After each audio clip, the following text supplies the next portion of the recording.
हम संगीता ठाकुर स्वागत करे छी अपन यूट्यूब चैनल मिथिला के नगरिया में। आई के एहि वीडियो में सप्ताह विपता कथा सुनाब। तो चलू कथा सुने से पहले चैनल के सब्सक्राइब जरूर कर लेब। फागुन मास छले, फगुआ के परात छल। आय माय सब डोरा बन्हैत रहथिन, कथा सुनै छलखिन। सलखी एलन नल राजा के आंगन आ हुनका स्त्री के कहलकनि, महात्माइन अहूँ यदि डोरा बान्हितों तऽ रोहिदासक दोसराइत होइत। रानी सलखी के कहलखिन, हमरो डोरा आनि दे। डोरा मंगा कऽ 3 गांठ दऽ कऽ पहिर लेलनि। राजा के राति जहन भोजन देबऽ गेलखिन तऽ आन दिन दै छलखिन बाँहि उघारि कऽ, आ आइ ओ बाँहि झाँपि कऽ देलखिन। तहि पर राजा पूछलखिन जे की कारण अछि, आइ अहाँ हमरा बाँहि झाँपि कऽ भोजन दै छी, से दोसर दिन तऽ बाँहि उघारि कऽ भोजन दै छलहुँ। ओ राजा बाँहि उघारि कऽ देख लेलखिन तऽ रानी डोरा बन्हने छलखिन। तऽ राजा कहलखिन तै पर, सोन रूप पहिरे के अहाँके शरीर में जगह नहीं अछि, आइ की लाल ताग बान्हि लेलहुँ। से कहि कऽ राजा हुनका डोरा के तोड़ि कऽ फेंक देलखिन। प्रातः काल जखन सलखी एलखिन अंगना फेर बाहरै लए, तऽ कहलखिन, ये मलकाइन जाहि डोरा के अतेक पूजा पाठ कऽ कऽ बन्हलहुँ तकरा बारहन सूप लगै अछि। रानी फेर गंगा जल से धो कऽ पहिर लेलनि। पुनः राजा के भोजन देबऽ गेलखिन। तहि पर राजा कहलखिन, अहाँ बहुत जिद्दी छी। ओ डोरा के तोड़ि दीप के टेमी पर डालि देलखिन। एहि सँ सप्ताह के समस्त देह में फोका भऽ गेलनि। ओहि पर विपता कहलखिन, जे कि सप्ताह के बहिन छलखिन, ओ कहलखिन जे आब लगै अछि राजा के छतिक भाइब आबि गेल छनि। राति में जहन राजा रानी दुनू प्राणी घर में सुतल रहथिन, तखन सप्ताह आबि हुनका दुनू धुरखुर पर हाथ दऽ ठाढ़ भऽ गेलखिन आ राजा रानी से प्रश्न केलखिन जे रजबा रनिया सुतल छ कि जागल। राजा कहलखिन, सुतलो छी, जागलो छी, आ मोने मोन पछतेबो करे छी, नवारी की बुढ़ारी। राजा कहलखिन सप्ताह से जे आइ जाउ, काल्हि हमर लोकनि अपना घर में विचार कऽ लेब, तखन अहाँके हम जवाब दे। ई सुनि कऽ सप्ताह अंतर्ध्यान भऽ गेलखिन। जखन फेर प्रातः राति जे भेल तऽ फेर उपस्थित भेलखिन। राजा से पूछलखिन जे अपना में विचार अहाँ सब केलहुँ कि नहीं, अगर केलहुँ तऽ जवाब दिअ। नवारी की बुढ़ारी, दुनू प्राणी सम्मति से कहलखिन, अपना दुनू सहमति से कहलखिन जे नवारी दुख तऽ बर्दाश्त कयल जा सकै अछि, लेकिन बुढ़ारी में दुख बर्दाश्त नहीं हैत। एहि जवाबक किछुए दिन भीतर हुनका सब संपत्ति नष्ट भऽ गेलनि। जे नौकर चाकर हिनका ओहिठाम काज कऽ गुजर करै छला, तकरो ओहिठाम राजा के मजदूरी करऽ पड़लनि। जे दासी हिनका ओहिठाम कुटौन पिसौन करै छलखिन, हुनका ओहिठाम रानी के जाकऽ कुटौन पिसौन करऽ पड़लनि। किछु दिन बादक राजा रानी से कहलखिन जे यौ राजा, जाहि देश में सोना के मोर पहिर कऽ विवाह केने रही, ओहि देश में खुरपी से बोनि करै छी से नहीं नीक लगै अछि। एहि विचार पर दुनू प्राणी सहमत भेला। आ बाद में जहन देश छोड़बाक हेतु रास्ता के खर्चा के प्रबंध में रानी लगली, तऽ घर में किछु नहीं भेटलनि। दुरागमन समय में जे रानी के पेटार में कसायक तमघैल छलनि, ओ एकटा मात्र बेच गेल छलनि। ओ संग लऽ रास्ता के खर्चा लेल अपन राखि लेलथि। जहन घर छोड़ि विदा होबऽ लगलखिन, तहन हुनका प्रिय दासी एकटा सलखी जे छलखिन, ओ पूछलखिन जे अहाँ तऽ जाइ छी मलकाइन, हमरा लोकनि के की उपाय हैत। ताहि पर रानी किछु सोचि कहलखिन, तोरो लोकनि हमरे संग चल। तखन सब गोटे ओहिठाम से विदा भऽ गेला। एहि बात के देख कऽ सप्ताह अपन बहिन विपता से कहै छथिन, एहि राजा रानी के तऽ अपन दिन काटऽ पहाड़ भऽ जेतै। आ तहन सबके संग कऽ कऽ लऽ कऽ विदा भेल। ताहि पर विपता सप्ताह के पुनः कहलखिन जे तोही तऽ छ, तोहर कुदृष्टि जकरा पर पड़त तिनका कतौ चैन भेटतनि। ई दुनू बात करिते छलखिन, दुनू बहिन के बीच होइते छलनि कि एहन अन्हर उठलै जे संग में जे नौकर चाकर छलनि सब कतौ उड़िया गेलखिन, भसिया गेलखिन। बचि गेला मात्र दुनू प्राणी आ पुत्र रोहिदास। किछु दूर जहन आगा गेला तऽ कतौ देखलखिन जे घोर सातुक भोज होइ छै। रानी अपन राजा से कहलखिन जे भोज में से कनियो मांगि कऽ आनि दैतियै तऽ रोहिदास अपन खैतथि। राजा के ई सुनि ओहि भोजक नजदीक जा ओहि भोज धारा से सातु मांगि आनलखिन। रानी ओहि सातु के लऽ अपन एकमात्र टा बालक छलनि रोहिदास, से हिनका जांग पर बैठा कऽ पुरैनी के पात पर सातु घोरऽ लगली। सप्ताह ओहिठाम बकक रूप धारण कऽ ओहि सातू पर जाकऽ चटक कऽ देलखिन। राजा कहलखिन, धकेलू बर खाय पेट नहीं भरे जाइत, चल जाय ई कही पृथ्वी के राजा कहलखिन जे अहाँ 4 चीर हो जे हम ओहिमे सातू सौंपब। पृथ्वी चीर चीर भऽ गेलखिन, ओहिमे सातूके सौंपि देलखिन आ ओहिठामसँ विदा भऽ गेला। करकोटक जंगलमे एकटा नागराज रहै छलाह। ओहि जंगलमे किओ अगराही लगा देने छलै। ओ राजा नल के देख कऽ नल नल किलोल करऽ लागल। रानी एहि बात से सुनि कऽ राजासँ कहलखिन, यौ अहाँके किओ शोर करै अछि। एहि बात पर राजा रानी के कहलखिन जे एहन दुर्दिन में हमरा किओ किया शोर करत। लेकिन तैयो रानी के कहला पर नागक तकलीफ देख कऽ निरुपाय राजा अपन दुपटा के भेजा नागराज के अगराही से मुक्त करा देलखिन। मुक्त भेला के बाद नागराज राजा के डैस लेलक। राजा एहि बात के देख नागराज के कहलखिन जे उपकारक चुपकार केलहुँ की।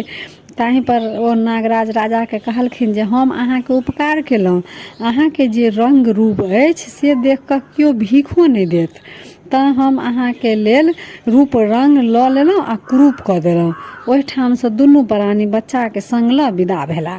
आगू जाइते जाइते एकटा विशाल धार देखलखिन। आब ओकरा पार कोना करब से पैघ समस्या उपस्थित भऽ गेलनि। राजा रानीसँ कहलखिन जे अहाँके कंगनाके छुरी बना कऽ आ खर काटि लबै छी आ बेढ़ बनायब, ताहि पर चढ़ि कऽ अपना लोकनि ई पार कऽ लेब। आ सएह करबो करलखिन। बेढ़ के पानि में धऽ कऽ आ दुनू प्राणी बैस गेलखिन, बीच में रोहिदास के लेलखिन। ई देख कऽ पुनः सप्ता आ विपता कहलखिन जे रजबा रानिया के कोन विपत पड़लै, कारण जे दुनू मांगि कऽ दुनू अपन बैसल अछि आनंद पूर्वक, बच्चा बीच में लेने अछि आ झिल्लैर खेला रहल अछि। ई बात सुनि सप्ता मूसक रूप धारण कऽ पानि में जाकऽ उब डूब करऽ लगली।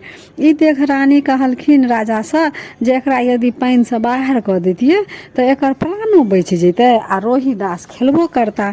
ई बात सुनि राजा ओहि मूस के पानि से बाहर कऽ देलखिन आ ओ मूस किछुए काल में खरक जे बेढ़ बनल छलै तकरा बीचे में काटि देलकै। जाहि कटला बाटे रोहिदास पानि में खसि पड़ला। संगे संगे धारक माछ, रहुआ, बुआर हुनका गिर लेलकनि। राजा लाख प्रयत्न केलखिन लेकिन ओ रोहिदास के नहीं ताकि सकलखिन। रोहिदास हुनका नहीं भेटलनि, जाहिसँ रानी के असीम दुख भेलनि। ओ धैर्य नहीं रखि सकला आ कानऽ खीजऽ लगली। जाय पर राजा कहलखिन, अगर अहाँके बेटा रोहिदास हेता तऽ ओ जरूर भेट जेता। ओहिठामसँ विदा भेला। आगू गेला तऽ एकटा गुल्लैर के गाछ देखलखिन। क्या दिन ने भोजन के भऽ गेल छलनि। ओ अपन बहुत बुझलखिन जे गुल्लर तोड़ि लेब आ कुछ खा लेब तऽ प्राण बचत। बहुत भूख लागि गेल छलनि हुनका। से सोचि ओ गुल्लर तोड़े के प्रयास करऽ लगलखिन। गुल्लर बहुत ऊँच छलै। एम्हर उम्हर देखलखिन, हुनका कुछ नहीं भेटलनि। तऽ ओ रानी के हाथ से कंगना लऽ लेलखिन आ ओ फेंक कऽ तोड़ऽ चाहलखिन। सप्ता महारानी के कोपक कारण ओ गाछे पर लटकि गेल कंगना। ओहिठामसँ दुनू गोटे विदा भऽ गेला। 7 दिन दुनू प्राणी के भोजन केने बिना भऽ गेल छलनि। राजा के रानी कहलखिन जे कतौसँ किछु मांगि अनितहुँ तऽ भोजन करितहुँ। ओहिठामसँ राजा विदा भेला। भिक्षा मांगे के उद्देश्यसँ एक गोटा के ओहिठाम पहुँचला जाहिठाम पुरुष पात नहीं भेटलनि आ आंगन में ननद भौजाइ पिसिया कुटिया करै छलखिन। पहिने दुनू गोटे गीत गबैत छलखिन, पिसिया करै छलखिन। चिक्कस जांतसँ छिलैक छिलैक खसैत छलनि। हिनका लोकनि के पहुँचलासँ चिक्कस जे छल से ओ दर्रा जगह खसऽ लागल। दुनू ननद भौजाइ में झगड़ा हुअ लागल। ओहिठामसँ बूढ़ पुरान जे छलखिन स्त्रीगण से कहलखिन जे हिनका भाग क्रमसँ जे किछु खसल अइ से हुनका दऽ दियौन। ओ रानी ई अपन लऽ कऽ सोचलखिन जे जाइ छी लिट्टी लगा लेब।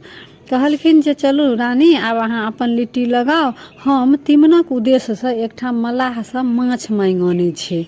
पहिले तऽ मल्लाह लग पहुँचलखिन राजा तऽ पहिले तऽ मल्लाह खूब बड़का बड़का रहुआ बुआर पड़ै छलै मल्लाहके।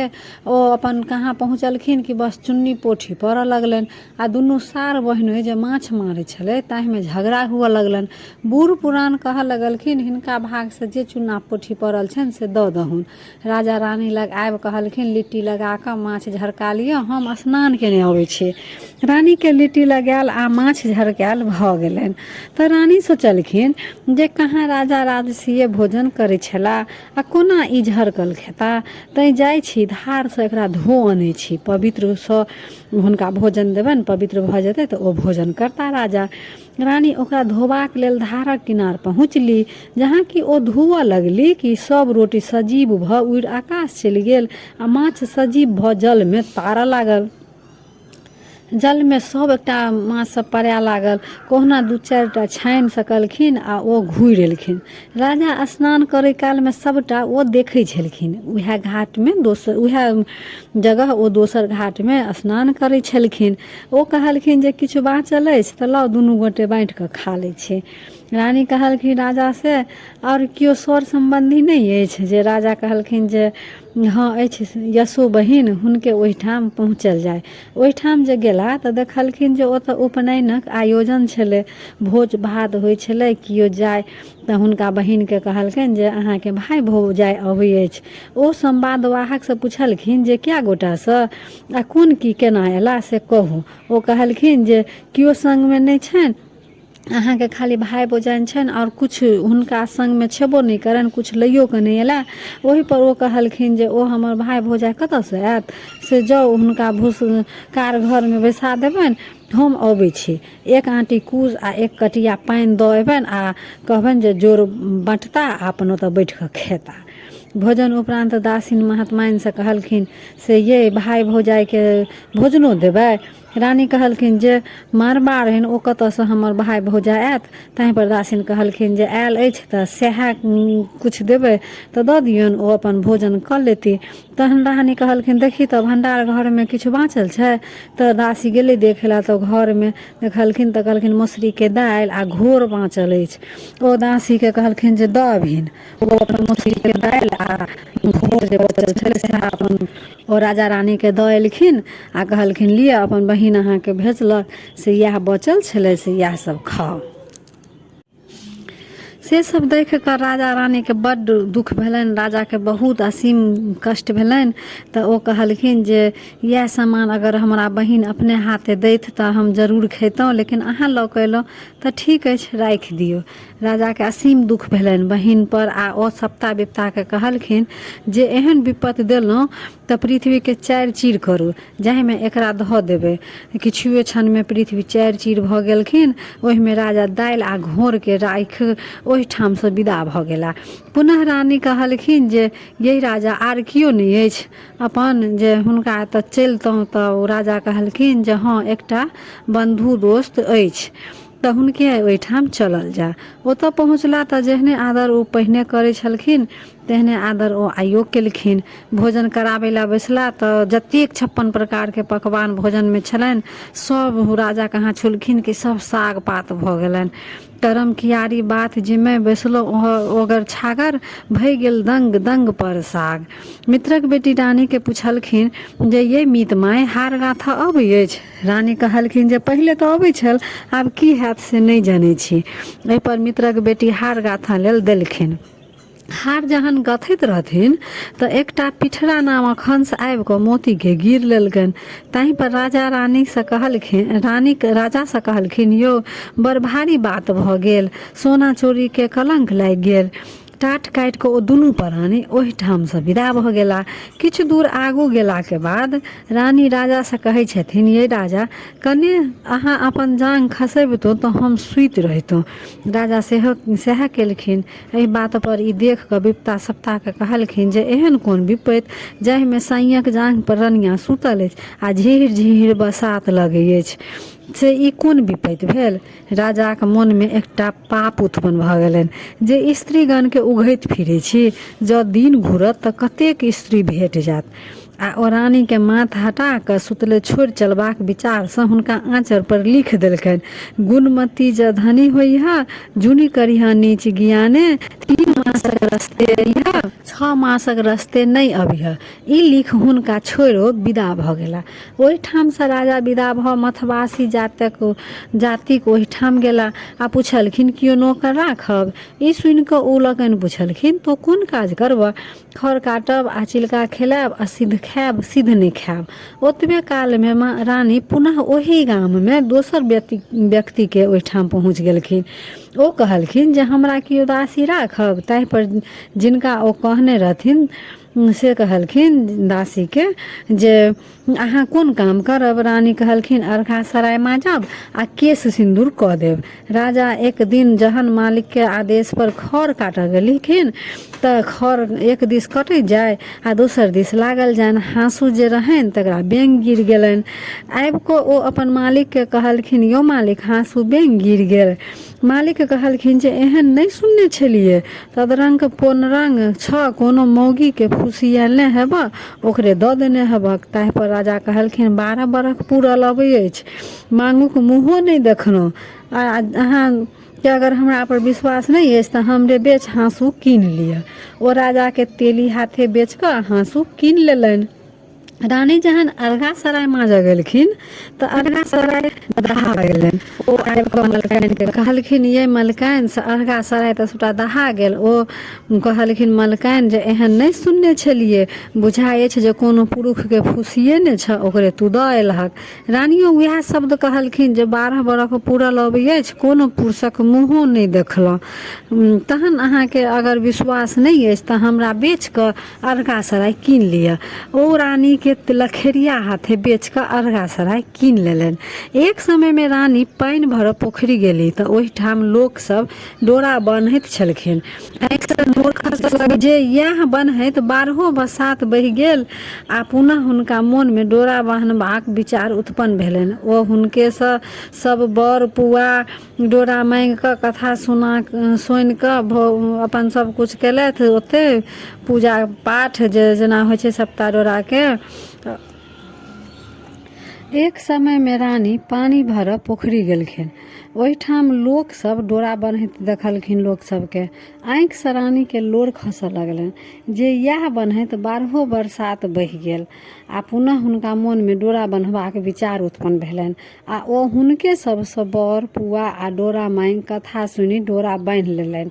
जाहि घैल लऽ ओ पानी भरऽ गेल रहथिन से सोना के भऽ गेलनि आ गेरुली जे बीरबा छलनि ओ रूपा के भऽ गेलनि।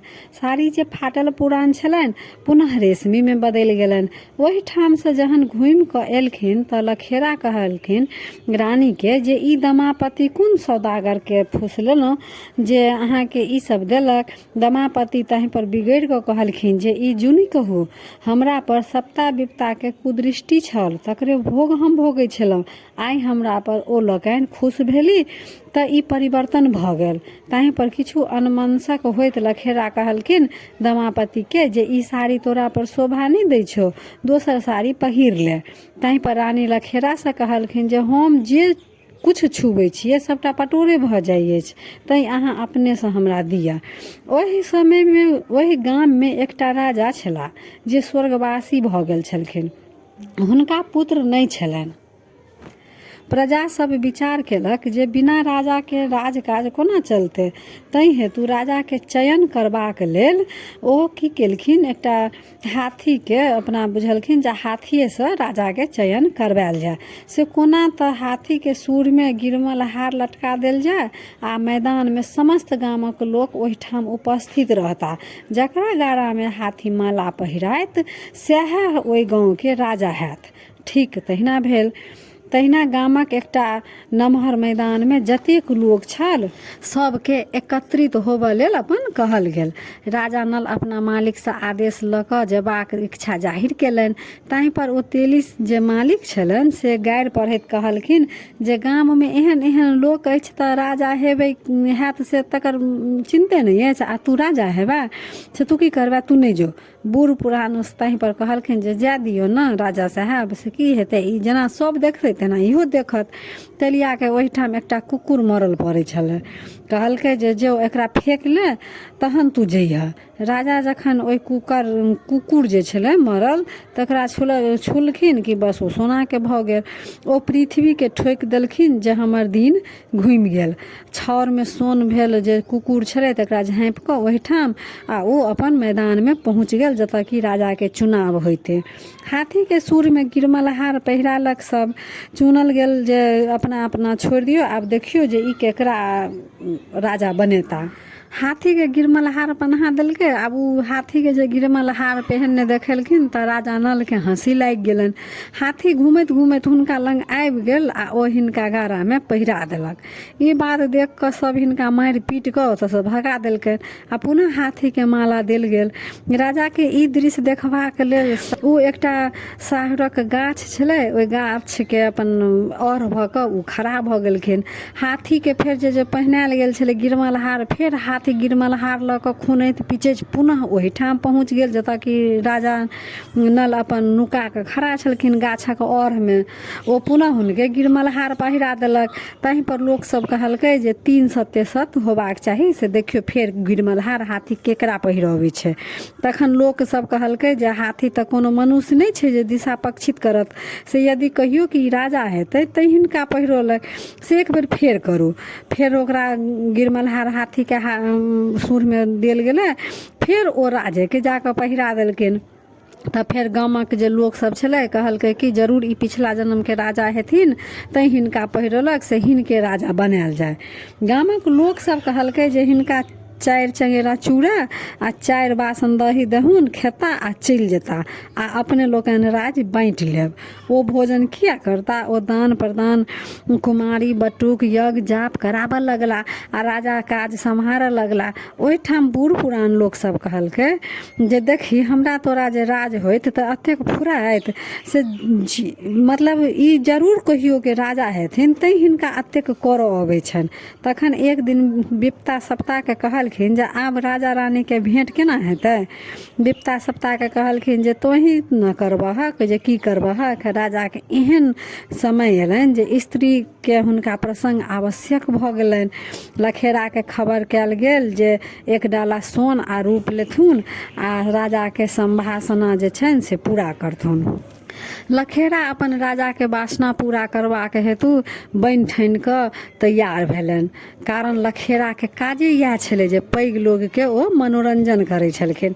लेकिन सप्ता विप्ता कहलखिन जे तोही तऽ छ एहन में बसात बहेबन जे ई भऽ नहीं सकते, ई अपन जा नहीं सकता। राजा के ओहिठाम जहाँ की बुलाहट भेलनि जे राजा के एतऽ चलै लेल लखेरा के, कि सप्ता लखेरा के पेट में पैस गेलखिन आ दर्दक एहन रूप लऽ लेलखिन जे ओ बाध्य भऽ गेला लखेरा के दमापति के कहऽ पड़लनि जे हम निकास जाइ छी, तू राजा के पैर धोबियन। ओ जहन राजा के पैर धोबऽ लगलखिन तऽ राजा पैरक रुद्र रेखा देख कऽ दमापति के आँखि से नोर खसि पड़लनि। ओ 12 बरखक नोर राजा के पैर पर पड़लनि जे राजा के पैर पर फोका भऽ गेलनि। तहीं पर राजा दमापति से प्रश्न केलखिन जे हम एतऽ सरे सगुने एलहुँ आ अहाँ हमरा पैर पर नोर किया खसेलहुँ। दमापति कहि उठलखिन जे हमरो नल राजा छला, हुनको पैर में इएह रुद्र रेखा छलनि, तकरे पुनः देख हमरा अश्रुपात भऽ गेल। राजा ओहिठाम बहुत खुश भऽ पृथ्वी के ठोकि देलखिन जे रानी हमरा भेट गेली। तखन दमापति कहलखिन अहाँ जे उठि गेलहुँ तऽ हमरा लखेरा खिसियात। अहाँ लखेरा लेल लछटा रुपैया लियो, लहर पटोर लिअ, ओहिसँ ओ लखेरा खुश भऽ जायत। हम जाइ छी। राजा अपने ओहिठामसँ ओतऽसँ चलि एला। लखेरा कहलखिन कि दमापति सौदागर तोही फुसिएल, हमरा जे जुन कही लछटा रुपैया आ लहर पटोर राखल अछि। प्रातः काल राजा लखेरा के खबर केलनि जे हुनका जे दासी छनि हुनकर से हमरा दऽ दिअ। तखन लखेरा दमापति के विदागरी रूप में विदा करै छथिन। ई तऽ जहन राजा डियोरी लग पहुँचली तखन कहलखिन अहाँ हमर परीक्षा लिअ। राजा कहलखिन एक बेर लटारम केलहुँ तकर फल तऽ अतेक भोगलहुँ आ फेर लटारम करै छी। तखन रानी अग्नि में प्रवेश भऽ आ ओहिठाम से दिव्य सुंदर भऽ बाहर भेली। राजा तहीं पर कहलखिन हमरो तो कोनो अनर्गल नहीं केलहुँ से। ताहीं पर रानी कहलखिन पुरुषक कोनो अथी विश्वास नहीं हुनका एहन भेलनि जे धोती खूटमे हुनका लहकि गेलनि। दुनू गोटे पुनः रहऽ लगला। प्रजा के बीच में जो कोनो साधारण गप होय तो ओ कहऽ लगलखिन जे तेलिया डिंगरा जा भेलै आ लखेरा चेरी रानी। एहि बात के सुनि कऽ रानी के बड़ तकलीफ होइन। चारि गोटे लग कुछ कटलहुँ, चारू के कियो दंपति बाँटि दियौ। बहिन लेल निपुर आ मीत बेटी लेल हार लऽ लिअ आ चलू अपना देश। ओहिठाम से दुनू प्राणी अपन विदा भेला। ओहिठाम से बहिनक ओहिठाम पहुँचला।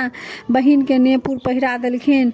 भाई के अयला पर जहन बहिन लोक सब बजाबऽ लगली तऽ भौज कहलखिन जेहने आदर ओहि दिन केने छलहुँ ततबे आदर आइयो करब, तऽ हम रहब आ नहि तऽ हम चलि जायब। ताहि पर नेपुर से आवाज बाहर आबऽ लगलै, घुटुर मुटुर दाय असुरिन पाय। ताहि पर बहिन भौज से पूछलखिन जे ये भौजी नेपुर की बजै अछि। ताहि पर भौज कहलखिन जे आदर हमरा केने छी ने सएह बजै अछि। दमापति कहला पर पृथ्वी चारि चीर भऽ गेलखिन आ जे एहने आदर अहाँ हमरा केने रही। ओ देख बहिन के असीम तकलीफ भेलनि। ओहिमे से राजा ओतऽ से अपना राजा विदा भेलनि आ अपन मित्र बंधु के ओहिठाम पहुँच गेला। मित्रक बेटी के हार पहिरा देलखिन। जेहने आदर ओहि दिन केने रहथिन तेहने आदर आइयो केलखिन। ओ हार जे पिठरा हंस गिर गेल रहनि सेहो दऽ देलखिन, ओहि पहिरा देलखिन। मित्र बेटी पूछलखिन ये मीत माय ई हार केहन अछि। रानी कहलखिन ओहि दिन तऽ दिन घटल छल, सोना के अपमाद लागि गेल छल। ताहि पर मीत बेटी कहऽ लगलखिन हम सब तऽ किछु नहि कहलहुँ। तखन राजा ओहिठाम से विदा भऽ गेला। लिट्टी रास्ता में भेटलनि, कहलखिन राजा बाबू प्रणाम। ताहि पर राजा कहलखिन पिपरक पात होइह बिन बसात हर हरइह। अशुभ में अंगना जइह, शुभ में अंगना नहीं जइह। माछ कहलखिन राजा बाबू प्रणाम। राजा कहलखिन बिसाढ़ी माछ होइह, चमार के पसंद हेबाक। गुल्लर एलखिन, ओ कहलखिन राजा बाबू प्रणाम। देखते बड़ सुंदर होइह, लेकिन फाड़ता तऽ फनिहा बहरेत। सातु एलनि, राजा के देख कऽ कहलकनि प्रणाम। सातु कहलखिन केहनो बना कऽ खेला के बाद से तू कंठ डाह देबे करबह। जात कहलखिन राजा बाबू प्रणाम। जात कहलखिन राजा बाबू प्रणाम। राजा कहलखिन जाह बिन चलौने नहीं चलबा, एक चुटकी छोड़ि देता सएह तोहर बोइन हेता। तहन पहुँचला करकोटक नाग लग। ओ नल नल फेर कहऽ लगलखिन आइ अहाँ के दिन घुरि गेल, अपन रूप लऽ लिअ। रानी कहलखिन यौ राजा सब तऽ भेटल, खाली रोहिदास नहीं भेटला। राजा कहलखिन चलू अहाँ के हेता तऽ ओ जरूर भेटता। गाम में हल्ला भऽ गेल जे धर्मवीर राजा आबि गेला। सलखी चेरी आ झाँझी कुकुर सब दौड़लनि जे 12 बरख कारा खेला भऽ गेल। ताहि पर राजा कहलखिन हम आबि गेलहुँ, आब हम आबि गेलहुँ। मल्लाह सब अपन प्राचीन राजा के खुशी में राजा लेल नदी में माछ मारऽ गेला। ओहि माछ में एकटा माछ जे फंसल जे कि रोहिदास के गिरने छल। नवका मल्लाह सब कहऽ लागल जे राजा के नहीं देबै, ओहिना माछ मांगऽ लगत। बुढ़वा सब कहलखिन जे हुनके जलकर छनि आ हुनके नहीं देबुन। चारि गोटा सब माछ उठा कऽ हुनका ओहिठाम लेने गेलनि। राजा के महल में पहुँचल। ओ 5 टुक कपड़ा आ 5टा सरफी दऽ मल्लाह के देलखिन। माछ लऽ हवेली में पठा देलखिन। अपना जलकर माछ खेना बहुत दिन भऽ गेल, नीक कऽ बनाबू आ खायब। सलखी गेल माछ बनाबऽ, तहन माछ बाजे लागल सलखी लाभी दऽ पकड़ो, कनखुर धै उजार, हम रोहिदास एही में छियै। सलखी बाजल ये रानी हम नहीं माछ बनायब, माछ मुँह बजै अछि। एक बेर लटारम केलहुँ तऽ ई दशा भेल आ फेर लटारम करै छी। अपने गेली माछ बनाब रानी। मामा लाभी धै पकड़ू, कनखुर धै उजार, हम रोहिदास एही में छी। माय के दुनू बल भऽ गेलनि। ओहि में से निकलली रोहिदास मायक दूध पीबऽ लगला। सौंसे हल्ला भऽ गेल जे माछक पेट से बच्चा निकलल। मलाहिन एकटा जे छलै ओ हल्ला करऽ लागल जे हमर बच्चा डूबल छल, हमर बच्चा डूबल छल।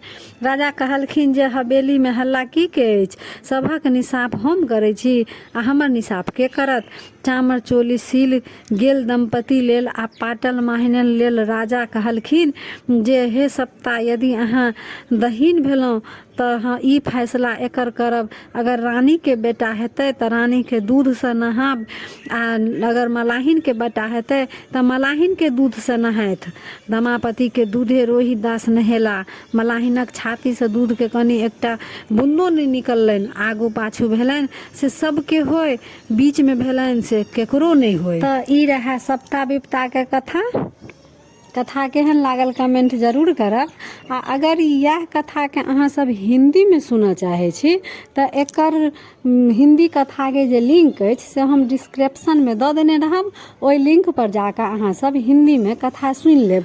पिछला साल एकटा कमेंट आयल छला जे एहि कथा के हम सब हिंदी में सुनऽ चाहे छी, तऽ हिंदी में हम तऽ अपना चैनल पर नहीं देने छी, यूट्यूब पर हिंदी में सप्ता विपता के कथा बहुत कम देल छै कि मतलब नहिए देल छै हिंदी में। सब जगह मैथिलीए में सप्ता विपता के कथा भेटै अछि। तऽ हिंदी में अहाँ सब अगर सुनऽ चाहे छी तकर लिंक हम डिस्क्रिप्शन में देने छियै, तऽ ओ लिंक पर जाकर अहाँ हिंदी में सुनि सकै छी। तब फिर उपस्थित होइ छी एकटा नया वीडियो में नया जानकारी के साथ। तबे तक जय मिथिला जय मैथिली।